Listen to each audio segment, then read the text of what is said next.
Welcome to TradeTheMBI.com. This is John. This report is for the 6th of November. A little bit of a pause the other day. I mean, it was a nightmare for me trying to get my charts up, but we've got that finally figured out. Just took a little time. But we've been in this rising shakeout.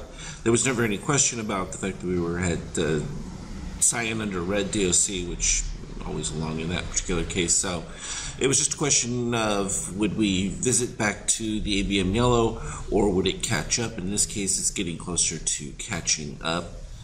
We can put up the numbers because it's always good to look at that. Now it's up to 3,056. It's just interesting to say that 3,056 for an S&P. It's something I had talked about back in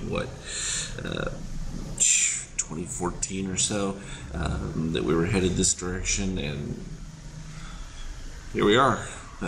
Just took someone who wanted to see significant growth, and I think that's what the market is responding to. I think that this latest push was kind of a realization that the impeachment thing wasn't going to go anywhere, that we were just going to be in gridlock, and gridlock is always good for the market because when nothing happens, people make money. Actually, we should look at the 50K because we've even had action there. It took the slight dip from a sell standpoint. We can look at a performance report because I believe we're at equity highs. We are. And that's just been a fantastic run. If we look at so narrow that so you can see which tabs I'm going. That's the performance graph from a periodic return so far for the year. 420, so almost half of that, 40% of that gain is pretty much within this year's Opus adjustment. Pretty much when we really became, the last couple of years we really clarified where the Fed has become less significant in ordering the markets and allowing more of a free market move, and that allows us to capture more trades and better returns.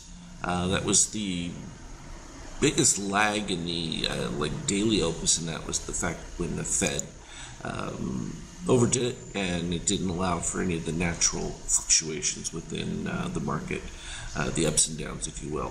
You can see the NASDAQ with that rising Azure again. Not until those two get closer are we going to be done. Doesn't mean we're going to fill back in place on a couple of these, but it's just a matter of how long that takes and whether we're able to break out further.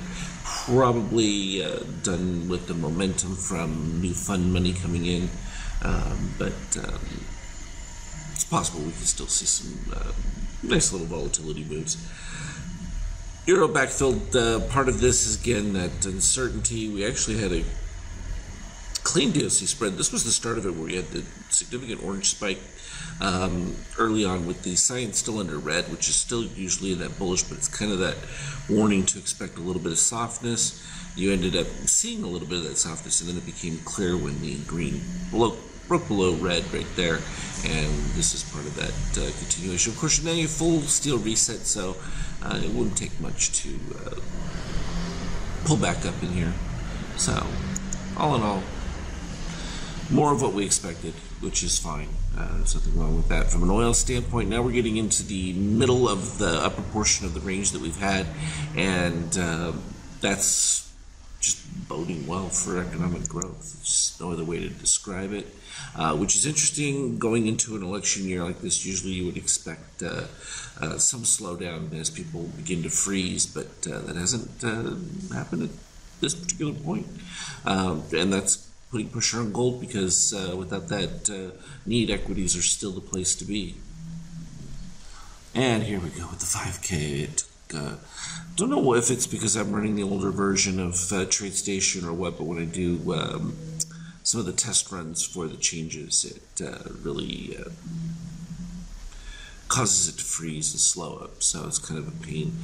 This was rather clean here. We had the short signal, came all the way through. You had the turnaround of steel popping above cyan right here without an orange move. Didn't have enough bump at that particular spot. The dip down here is actually giving the green over, so once we get the green over cyan, the move right there, that was the bullish push to start, and with the rising shakeout, it's doing exactly that. Is this sustainable? Probably not, because we still don't have steel reset after this extended period of time. But you got to have cyan move back above green first, so it can maintain itself as long as you've got that configuration with the rising.